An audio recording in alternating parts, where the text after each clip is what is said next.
My best friend broke up with his fiancée after she accused us of cheating and demanded he choose her over me. Now I feel guilty for causing their breakup and want to put them back together. Posted by you/Pelican Dom. Hey all, so, here's the backstory. I, 23F, have been best friends with this guy we'll call Troy, 23M, since we were in 8th grade. All throughout high school, we hung out together with our other mutual best friend, Adam. The three of us spent a lot of time together and did nearly everything as a group. In high school, we experienced our fair share of losses and trauma. At one point, both Adam and Troy stayed at my house for a couple of months before college due to issues at home. This brought us closer than usual friends because we learned to lean on each other so much. Fast forward to college, and all three of us attended different schools, but we continued FaceTiming each other every other day. Leaving our families and each other was rough, and we had developed a kind of codependency in high school. Our frequent communication only reinforced that, but it was how we coped. Come sophomore year, Troy started dating his now fiancée, Emily, 22F. They got along well and made a great couple, and I was very happy for them. From the start, Troy made it clear that I was just a friend and that he shared everything with both Adam and me. As far as I knew, Emily was fine with that at the time. It wasn't uncommon for us to hear about his relationship problems and arguments. When Adam and I visited Troy and met Emily for the first time, she was very kind, although a little awkward, which was understandable. During our visits, Troy would often ignore her to hang out with us exclusively.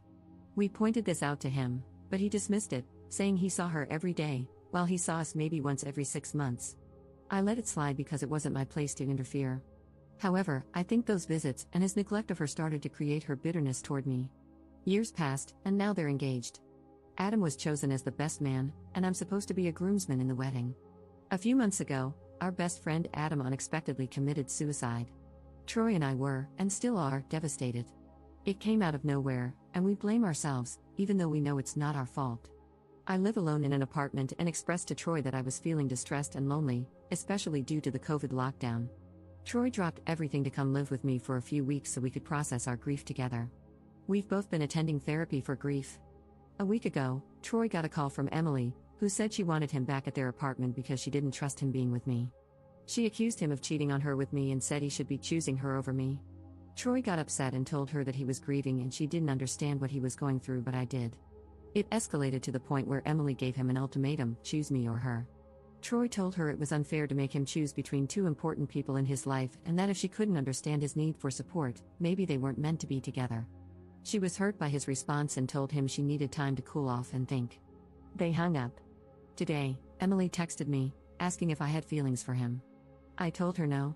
She then called and asked if I loved him, and I said yes, but as a brother. I explained that I'd do anything for Troy. She told me that if I truly loved him, I would step back and let her have him. I told her this was a conversation she needed to have with him and that I was tired of being in the middle of it. She got angry, hung up on me, and I immediately told Troy about our conversation. Troy called her and broke up with her. I think his decision was hasty and emotional, and I'm trying to talk him out of it, but I'm not sure what else I can do. Can you all give me some advice? I feel like this is my fault for asking him to come stay with me. Edit. Hey all, it's been a few hours since I posted this, and I didn't expect to get so many responses. Thank you all for your input, it's really helped me gain some perspective. I've been told that my relationships with both Troy and Adam were detrimental to my other relationships, and I was taking steps to fix that. However, with Adam's death and the stress of COVID, all the lessons I'd been learning kind of flew out the window. That's no excuse for how I've been behaving. Troy is a dear friend, and I've been unknowingly sabotaging his relationships with other people. That's not fair to him or to the people in his life. I've also considered Emily a friend since I met her, but I haven't been a good friend to her either. Since I posted this, Troy broke down about his breakup and said he regrets breaking up with her. He texted her, and they agreed to try to talk things out in a couple of days after they've both had time to process everything. I showed Troy this thread, and he got to hear what you all were saying too, so hopefully, that helps. He and I agreed that we need some space apart, so he'll stay at my apartment, and I'm staying on a coworker's couch. Again, thank you all for your input, both to those who supported me and to those who called Troy and me out on our behavior. Hopefully, with continued therapy and eventual boundaries, we can maintain a healthy friendship and also have healthy relationships with others. Update 12 days later. Hey all, I thought I'd give you an update on what's happened since I made my first post here. A few hours after Troy broke up with Emily, he broke down in tears and was miserable. He regretted breaking up with her and texted her. They both agreed to talk after a few days once they had the chance to cool off and think things through. I also texted Emily after I got some advice from a DM and apologized for everything and for how I may have hurt her. She replied with a simple thanks, and that was it, but that was all right. I needed to apologize to her.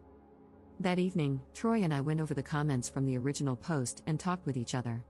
He and I agreed we needed some space, so that night I called up a coworker and asked if I could crash on their couch for a few days. They agreed, so Troy stayed at my apartment, and I went to my coworker's place.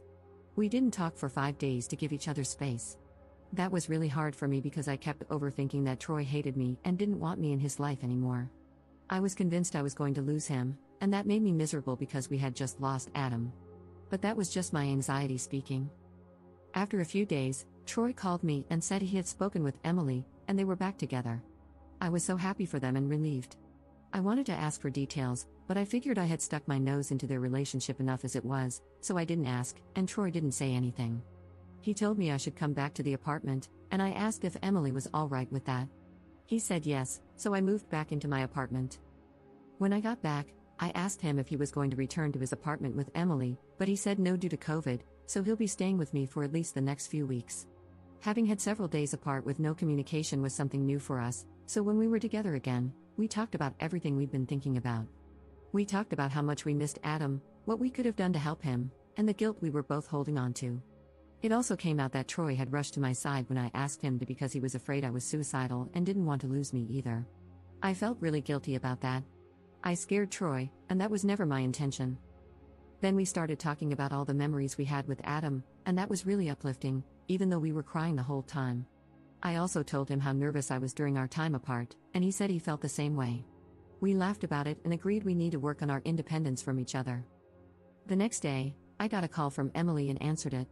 She wanted to apologize for assuming I was with Troy and to talk about the text I had sent her. She and I had an emotional talk for a couple of hours, but eventually, we understood where the other was coming from. She mentioned that she often thought Adam and I didn't like her, but that was only because we hadn't properly included her whenever we were with Troy. By the end of the talk, we agreed we should communicate more since Troy is significant to both of us. It was good to talk with her and clear everything up. She's a super sweet and considerate woman, and I think she's perfect for Troy. I'd love to be her friend too. Troy and I are going to therapy and working on our codependence and grief counseling in separate sessions. I've also started looking into a codependence group and think I'll start attending those meetings. Since there's only one in town, Troy isn't going to join because we don't want to go to the same one. Emily also mentioned that she and Troy are going to start couples therapy, so that's what they'll be doing once he moves back in with her. So that's the update. Emily and Troy are back together. Troy will be staying with me for the next few weeks, and Emily and I have started building our friendship. Hopefully, from here on out, there will be more communication between them and better boundaries between Troy and me. Troy and I are willing to put in the effort, and Emily is supportive of us, so I'm optimistic. I'm sure Adam would be happy that we're moving forward together. If you all have any more advice or words of encouragement, I'd love to hear them. Thank you all for your help with the initial post. I don't think this situation would be getting better if you all hadn't helped Troy and me open our eyes. Edit. Wow, I did not expect the amount of hatred this update post would receive. I thought the situation had resolved itself positively. You all want Troy out of my apartment right away, though. So, I told him that he should head home as soon as possible to be with Emily, and he admitted that he did not want to go back to Florida because of the increase in coronavirus cases and that he liked the relatively relaxed state of things here in my state. I told him he was being paranoid and that he would be alright if he quarantined once he got back, not the most sympathetic thing I could have said. But since he works from home anyway, he can quarantine without any issues. He called Emily, and they bought a plane ticket for him to head back in 3 days, so he's leaving. Emily is excited to have him back, and I'm glad they can be together again.